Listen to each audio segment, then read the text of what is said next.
हाँ, तो आज हम आज हम निविड संकुलन क्लोज पैकिंग के बारे में चर्चा करेंगे।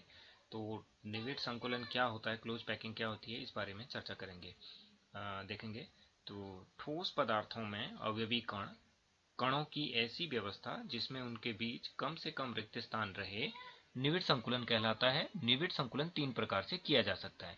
तो इसमें जो दिया गया है, क्या दिया गया है कि ठोस पदार्थों के अवयवी कणों की जो परमाणु, अणु और आयन होते हैं, उनकी ऐसी व्यवस्था जिससे उनके बीच कम से कम स्थान रिक्त रहे, निविड संकुलन कहलाता है। निविड संकुलन तीन प्रकार का होता है। तो इसमें एक विमीय निविड संकुलन, द्विविमीय निविड संकुलन और त्रिविमीय निविड संकुलन। एक बीमा में, दो बीमा में और तीन बीमा में। एक विमीय निविड संकुलन किस प्रकार से होता है? जब अवयवी कणों को एक ही दिशा में व्यवस्थित किया जाता है। तो इसमें आप देख रहे हैं ये परमाणु, अणु या आयन इस तरीके से एक दिशा में इनको व्यवस्थित किया गया है, तो ये एक विमीय निविड संकुलन कहलाएगा। संकुलन की जब अवयवी कणों को दो दिशाओं में व्यवस्थित किया जाता है तो द्विविमीय निविड संकुलन कहलाता है। और ये दो प्रकार का होता है, यानी इसमें देख रहे हैं आप, इस दिशा में इसको व्यवस्थित किया है और दूसरा इस दिशा में व्यवस्थित किया है, तो ये दो दिशाओं में इसको व्यवस्थित किया गया है, तो इसलिए ये द्विविमीय निविड संकुलन हो गया। प्रकार का था, तो उसमें हमारे पास पहला पॉइंट आता है वर्ग निविड संकुलन का। अब वर्ग निविड संकुलन क्या होता है? हमने द्विविमा में इनको इस तरह से व्यवस्थित कर दिया, ऐसे करके व्यवस्थित कर दिया है। तो अब इसमें आप देख पा रहे हैं कि ये जो व्यवस्था है, अगर आप इस गोले को देख रहे हैं जो नीले रंग का है, तो ये 1 2 3 4 गोलों को क्या कर रहा है? छू रहा है। तो ये इसकी जो उप सहसंयोजी संख्या हो जाएगी वो 4 हो जाएगी। इसी को आप उप सहसंयोजी संख्या भी कहते हैं कि ये 4 गोलों को यहाँ पर छू रहा है। तो इस तरह से अगर मैं इसके केंद्र से इसके केंद्र और इसके केंद्र को जोड़ूं तो एक वर्ग का निर्माण होगा। क्या? जब मैं इसके केंद्र से यहाँ एक लाइन खींचूं, फिर यहाँ लाइन खींचूं, यहाँ लाइन खींचूं, यहाँ लाइन खींचूं, तो इस तरह से एक वर्ग का निर्माण होगा, इसलिए इसको आप वर्ग निविड संकुलन कह रहे हैं। हेक्सागोनल क्लोज पैकिंग यानी षटकोणीय निविड संकुलन। षटकोणीय निविड संकुलन में क्या है कि गोलों को कैसे रखा गया है, जैसे ये इस तरह से रखे गए, फिर दूसरा गोला ठीक इन दोनों के बीच में रखा गया, फिर इन दोनों के बीच में रखा गया, फिर इन दोनों के इस बीच में रखा गया, इन दोनों के इस बीच में रखा गया, यानी ये जो छूट रहा है ये, इसको बोलते हैं त्रिकोणीय रिक्ति। ये ट्राइगोनल वॉइड्स कहलाती है, त्रिकोणीय रिक्ति कहलाती है। अब इसमें आप देखते हैं कि प्रत्येक जो गोला होगा वो 6 गोलों से जुड़ा होगा। इस तरीके से जैसे ये गोला है तो इसमें 6 गोले जगह, 1 2 3 4 5 6,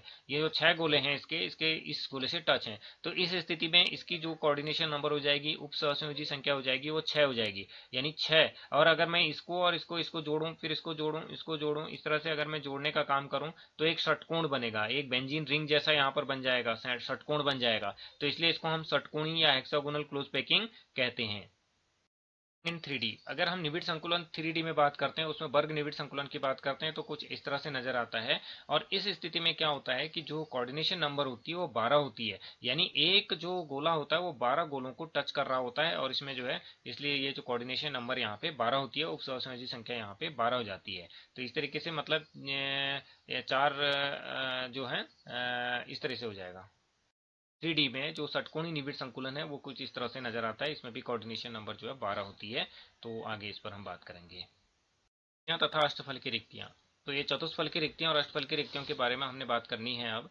तो हेक्सागोनल क्लोज पैकिंग यानी षटकोणीय निविड संकुलन में प्रथम परत की त्रिकोणीय रिक्तियों वॉइड्स को ढककर द्वितीय परत का निर्माण किया जाए तो दो प्रकार की रिक्तियों का निर्माण होता है। 4 गोले आपस में मिलकर चतुष्फल की रिक्तियां तथा 6 गोले आपस में मिलकर अष्टफल की रिक्तियों का निर्माण करते हैं। तो इसमें जो है ये 4 गोले जो आपको दिख रहे हैं, इसके अंदर जो खाली स्थान है उस स्थान को हम बोलते हैं चतुष्फल की रिक्ति।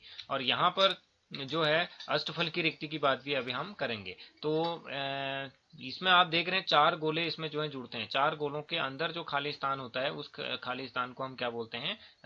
चतुष्फल की रिक्ति बोलते हैं। कि ये 3 गोले रखे हुए हैं, इन 3 गोलों के बीच में जो रिक्ति मिल रही है, जो रिक्ति मिल रहा है, जो वॉइड मिल रहा है, उसको बोलते हैं ट्राइगोनल वॉइड। और इस तरीके से इसके ऊपर एक और रख दिया जाए गोला, तो इसके अंदर जो रिक्ति होती है उसको चतुष्फल की रिक्ति बोलते हैं।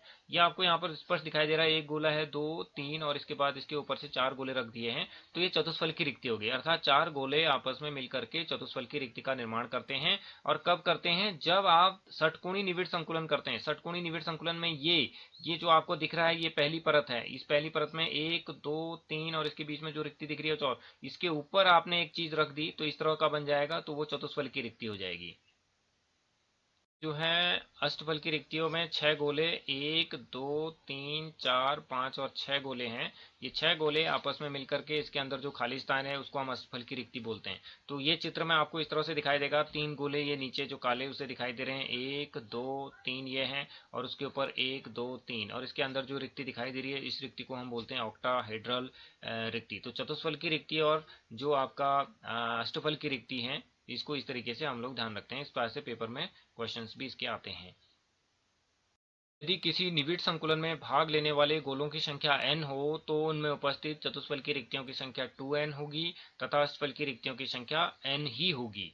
ये आप इसमें देख सकते हैं। और FCC CCP में 8 चतुष्फल की रिक्तियां तथा 4 अष्टफल की रिक्तियां होती हैं, ये भी है। तो कहने का मतलब है कि यदि किसी निबिड़ संकुलन में 100 गोले भाग ले रहे हैं तो उसमें उपस्थित चतुष्फल की रिक्तियों की संख्या 200 हो जाएगी और अष्टफल की रिक्तियों की संख्या 100 ही होगी। तो इस तरीके से हम लोग इसको इतना आज करते हैं।